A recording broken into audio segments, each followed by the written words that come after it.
తీసుకున్నారు. తప్పేంటి సార్? ఇప్పుడు నా కజిన్ నా పరిస్థితిలో ఉంటే నేను తీసుకుంటా స్టాండ్. ఏముండిద్ది అందులో తప్పు? అతని బెస్ట్ ఫ్రెండ్స్ అందరికి చెప్పుకున్నాడు అతను ఇలా గోత్రూ అవుతుంది నా కజిన్ అని. సరే యాక్చువల్గా ఆయన నా కజిన్ కూడా నాకు పరిచయం అయ్యి 5 years అలా. ఫస్ట్ అసలు మేము అంత లాంగ్ కజిన్స్ అదంతా నాకు తెలీదు. నాకు బర్త్డే పార్టీలో ఆయన పరిచయం అయ్యారు.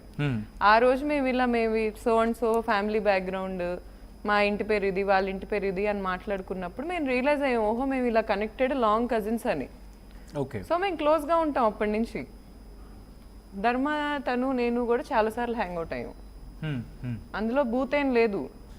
ఒక జర్నలిస్ట్ని పట్టుకొని నువ్వు అన్ని బూతులు అన్ని మాటలు మాట్లాడే ముందు ఇక్కడ నిజం లేదు అందుకని నువ్వు రిస్క్లోకి వెళ్తున్నావు, అక్కడ నిజం ఉంటే నువ్వు రిస్క్లోకి వెళ్ళవు. As simple as that. అది ఆ వ్యక్తి ఏదో నేను చేసేస్తారని లేకపోతే నువ్వేదో ఆ వ్యక్తిని చేసేస్తావని నేను ఇక్కడేం ఆపట్లా. ఈ ఒక్క మాట నన్ను నమ్ము. భయపెడుతున్నారు, భయపిస్తున్నారు, వెనకాల ఉండి నడిపిస్తున్నారు, ఇది కదా తను వినిపిస్తున్న మాటలు. అంటే ఓన్లీ ఎలిగేషన్స్ వరకు అనుకుంటే ఓకే. భయపెడుతున్నారు, భయపిస్తున్నారు, వెనకాల నుండి నడిపిస్తున్నారు, నన్ను తీసుకొచ్చి రోడ్డు మీద పడేశారు. సార్ నాకు నిజంగా అంత స్ట్రెంగ్త్ ఇచ్చేవాళ్ళు ఎవరైనా ఉంటే బాగుంది సార్ లైఫ్లో. అంత స్ట్రెంగ్త్ నాకు ఎక్కడా లేదు. నేను ఈ రోజుకి ఒంటరిదాన్నే. మహా అయితే నా కొడుక్కి నా బిడ్డకి ఒక 5-6 ఏళ్ళు వచ్చిన తర్వాత ఇదంతా తెలుసుకున్నాక నా కోసం ఆయన వాయిస్ చేస్తాడేమో కానీ నాకైతే ఎవరు లేరు. ఇప్పుడు నా కజిన్ నాకు హెల్ప్ చేస్తారు కానీ ఫ్యామిలీ విషయాల్లో దూరి కాదు. ఎవరైనా ఏం దూరుతారు సార్ ఫ్యామిలీ విషయాల్లో? రైట్, పెద్దరికంగా ఎవరో ఒకరు ఇన్వాల్వ్ అయ్యే అవకాశం కనిపిస్తుంది కదా, ఇటు ఆ ఫ్యామిలీ నుంచి కానీ ఈ ఫ్యామిలీ నుంచి, లేకపోతే ఒక మ్యూచువల్ గా ఉన్నవాళ్ళు. సార్ వీళ్ళ ఫాదర్ ఇంకొక మీడియా వ్యక్తిని అడిగారు కొంచెం మాట్లాడమని. మళ్ళీ ఆయన్ని ఇతను నా దగ్గర తిడతాడు. ముందు వీళ్ళిద్దరూ ఫస్ట్ నుంచి ఇదే చెప్తాను నేను, ముందు ఫాదర్ అండ్ సన్ కూర్చొని ఒక డెసిషన్కి రండి, ఆ తర్వాత మాతో మాట్లాడండి, మాట్లాడి తేల్చుకోండి. ఇప్పుడు వాళ్ళ ఫాదర్ పొద్దున పంచాయతీ అన్నారు, ఫోన్లు ఎత్తట్లా. ఇప్పటికి ఆ అబ్బాయి లైవ్ పెట్టిన రోజు నుంచి మాకు పంచాయతీ జరుగుతూనే ఉంది. నేను ఎక్కడో వైజాగ్లో నాకు అర్జెంట్ పని ఉంటే అదంతా క్యాన్సిల్ చేసుకొని ఫ్లైట్ ఎక్కి పరిగెత్తుకుంటూ రావాల్సిన పరిస్థితి. నేను అర్ధరాత్రి 1 గంటకు వచ్చాను నేను ఇంటికి వైజాగ్ నుంచి. ఎందుకంటే ఈరోజు పొద్దున్నే 8 గంటలకు పంచాయతీ అన్నారు. మీడియేషన్ ఒక పెద్ద వ్యక్తి ఉన్నారు. పెద్ద వ్యక్తి అంటే చాలా రెప్యూటెడ్ వ్యక్తి. ఆయన ఇంట్లోనో మరి ఎక్కడో వాళ్ళ ఫాదరే డెసిషన్ మేకర్, మహేష్ వాళ్ళ ఫాదర్.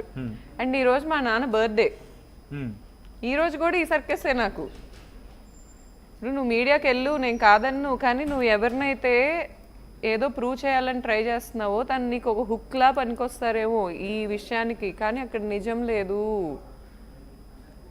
ఇప్పటి వరకు నాకు ఎవరిని అంటగట్టలేక నువ్వు కేవలం ఒక స్టూడియోలో ఒక స్టాండ్ తీసుకున్నారు అంత ఓపెన్గా, నా ఇన్స్టాగ్రామ్లో ఆయన ఇన్స్టాగ్రామ్లో ఉన్న వీడియోస్ నువ్వు చూసి మాట్లాడుతున్నావంటే ఇట్స్ బేస్లెస్. ఇప్పటికీ నేను ఒక కెఫేకి వెళ్తే వాళ్ళందరూ కలిసి ఉంటారు, వాళ్ళ టేబుల్లో నేను కూర్చుంటా మాట్లాడతా. దాంట్లో ఏంటి, ఎంతమందితో అలా మాట్లాడతాం? నువ్వు నాకు ఇంత ఎలిగేషన్ వేసేటప్పుడు నీకు నీ బిడ్డ గుర్తు రాలేదా? ఇది ఒక్క క్వశ్చన్కి సమాధానం చెప్పు. రేపు వాడు పెద్ద అవుతాడు, వాడికి మాట్లాడే వయసు వస్తుంది, కాలం అన్నిటికీ సమాధానం ఇస్తుంది. నువ్వు ఇప్పుడు చేస్తున్న ఎలిగేషన్ తప్పని తెలుస్తుంది. ఆ రోజున మరి ఏం సమాధానం ఇస్తావు? గౌతమి, ఇంత జరుగుతోంది కదా, I think more than 1.5 month జరుగుతోంది కదా, ఎనీ డెవలప్మెంట్ వాళ్ళ వైపు నుంచి? అంటే మీరు అన్నారు ఈరోజు పంచాయతీ అని చెప్పి, జరిగిన డెవలప్మెంట్ ఏంటి మీకు అనిపించింది? ఏంటి ఎక్కడైనా తెగుతుంది అనిపిస్తుందా, లేకపోతే తను అడుగుతుంది నాకు ఇంకొక పాయింట్ ఉంది, పిల్లని నాకు చూపించాలి సార్, నేను ఇప్పుడు పంచాయతీకి రమ్మనండి సార్, నేను బిడ్డను తీసుకొస్తా. బట్ ఒక తండ్రిగా తనకు హక్కు ఉంటుంది కదా బిడ్డ. సార్ ఎవరెవరు హక్కులు తీసేస్తారు సార్? మరి బ్రాండ్ మీద నాకు హక్కు ఉన్నదా? అంటే ఆఫ్ కోర్స్ అది తీసేయడానికి ఇతను ఛానల్స్ తిరుగుతున్నాడు. బ్రాండ్ ని పిల్లని కంపేర్ చేయలేం కదా గౌతమి. అంటే ఆఫ్ కోర్స్ మీ ఇద్దరి మధ్య ఏదైనా హక్కే. మనం దేన్ని కంపేర్ చేయలేకపోయినా బిడ్డ ఉంది నా దగ్గర. జనవరి నుంచి ఫైనాన్షియల్ అయినా ఏదైనా ఎమోషనల్ అవైలబిలిటీ అయినా చూసుకుంటుంది నేనే. నాకు పంచప్రాణాలు ఉంటే పంచప్రాణాలు నా బిడ్డవే. అది నా బిడ్డకు తెలుసు, ఆ క్లారిటీ ఉంది. ఇతనికి కూడా తెలుసు నాకు నా బిడ్డ ఎంత ఎక్కువ.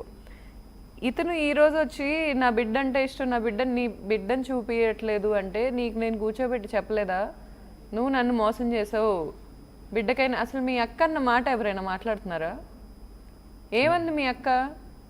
5 ఏళ్లలో జగద్వజాకి మెంటల్ వస్తుందండి, ఆటిజం వస్తుందండి, మ్యాక్సిమం 5 ఏళ్ళు అంది.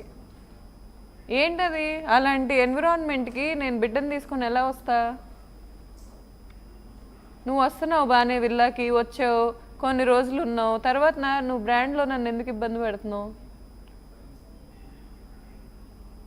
అసలు ఇదిగో నేను చెప్తున్నా కదా, నువ్వు గుర్తుపెట్టుకో, ఇంకొక 10-20 రోజులు ఇది కనుక సాగితే నీ మొహం ఎవరు చూడరు, నా మొహం ఎవరు చూడరు. ఈరోజు ఇది కాదు, రేపు మనం ఏ బిజినెస్ పెట్టుకున్నా, నువ్వు ఏ సినిమా తీసినా, ఏం జరిగినా ఏమి చూడరు. నీకేయో సినిమాలు పోయినాయి అని చెప్తున్నావు అంట నా వల్ల.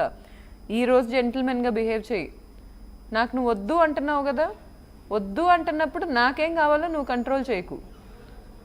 నీకు నేను వద్దు అనే క్లారిటీ ఉన్నప్పుడు నాకేం కావాలో నువ్వు కంట్రోల్ చేయకు, నాకేం వద్దో నువ్వు కంట్రోల్ చేయకు. నేను మనుషుల గురించి మాట్లాడట్లా, మన ఇద్దరి మధ్యలో ఉన్న బిజినెస్ గురించి మాట్లాడుతున్నా. అనవసరమైన ఎలిగేషన్స్ మాత్రం చెయ్యకు. నాకైతే ఎలాంటి సంబంధం లేదు. ఇది అంతమంది చూస్తున్నారు, అంతమంది నేను చెప్తున్నా, పిచ్చి రాతలు రాసుకోండి, లేకపోతే ఇష్టం వచ్చినట్టు వాక్కోండి. ఏమన్నా బేస్ ఉండాలి దానికి. బేస్ లేకుండా ఏంటది? ఒక ఫాదర్లా మాట్లాడారు, మాట్లాడినప్పుడల్లా ఆ వ్యక్తిని పట్టుకొని, ఇప్పుడు మీరు ఆయన మీద పర్సనల్ గ్రడ్జ్ ఉంటే ఆయన మీద పర్సనల్ గ్రడ్జ్ మీరు ఆయన చూసుకోవాలంటే చూసుకోండి. నా మీద పర్సనల్ గ్రడ్జ్ ఉంటే నా మీద పర్సనల్ గ్రడ్జ్ ధర్మ నువ్వు పర్సనల్గా చూసుకో. అంతేగాని నా మీద పర్సనల్ గ్రడ్జ్తో ఆయనకి వ్యతిరేకంగా ఉన్న పేజీలన్నింటినీ రెచ్చగొట్టి అన్నిట్లో పెట్టించి ఇక్కడ నా పరువు పోతుంది. కాస్త ఆగు. నా పరువు పోలేదా అని నువ్వు అనొచ్చు, కానీ నువ్వు మల్టిపుల్ అఫైర్స్ పెట్టుకున్నావు, నేను పెట్టుకోలే. రెండింటికి తేడా ఉంది, కాస్త అక్కడ ఆగు. బట్ పిల్లాన్ని చూపిస్తే నేను ఆగే ప్రయత్నం చేస్తాను, అర్థం వచ్చేలా మాట్లాడుతున్నట్టుగా. పిల్లాన్ని సార్ నేను ఇప్పుడు చూపిస్తా, రమ్మనండి సార్. బట్ తను వచ్చినప్పుడు చూపించడానికి ఏం సార్ ఇప్పుడు ఒక క్లారిటీ ఇవ్వాలి అతను. ఓకే ఇప్పుడు బిడ్డతో అతను ఉండాలి అని నాకున్న కోరికకి నా జీవితాన్ని కాల్ చేయాలి అంటే నాకు కుదరదు. ఇప్పుడు బిడ్డతో అతను ఉండాల్సిన రెస్పాన్సిబిలిటీ అతనికి ఉంది. బిడ్డకి అతను ఎంత అవసరమో అతనికి కూడా బిడ్డ అంతే అవసరం. రేపు నా బిడ్డకి ఒక 20 ఏళ్ళు వచ్చాక ఇతనికి నా బిడ్డ నించున్నట్టు, ఇప్పుడు వాళ్ళ ఫాదర్ పక్కన ఇతను నించున్నట్టు ఎవరు నించుంటున్నారు? రేపు నా బిడ్డ నించున్న, నా బిడ్డ చాలా ధైర్యవంతుడు సార్. ఇతనికి ఇప్పుడు నాకెంత ధైర్యం ఉందో అతనికి ఎంత తల తిక్కుందో రెండు కలిపితే అది నా బిడ్డ. ఇతనికి అలా స్టాండ్ తీసుకోగలడు, కానీ ఇతనేం చేస్తున్నాడు, నా లైఫ్ కాల్చాలనుకుంటున్నాడు దానికి. ఇక్కడ నన్ను సప్రెస్, నాకు ఓపెన్గా చెప్తున్నాడు సార్, నువ్వు ఇప్పుడు ఎదిగితే నన్ను తొక్కేస్తావు. నేను నీతో పోటీ పడట్లా, నేను నీకు చెప్తున్నా, గుర్తుపెట్టుకో. నీ దృష్టిలో నీది అంబానీ స్థాయి అయితే నా దృష్టిలో నేను నార్మల్ ఒక ఆడదాన్ని, ఒక ఇంట్లో ఒక తండ్రి తల్లి, ఇంతకు ముందు ఒక భర్త, ఇప్పుడు ఒక బిడ్డ ఉంటున్న వ్యక్తిని, అంతే. నాకెక్కడ టైం ఉంటుంది మహేష్? అసలు నువ్వు కూర్చొని ఓ ఎలిగేషన్స్, అసలు ఈరోజు హెల్త్ బాగాలేదు, మరి జగద్వాజకి వదిలేసి ఇక్కడ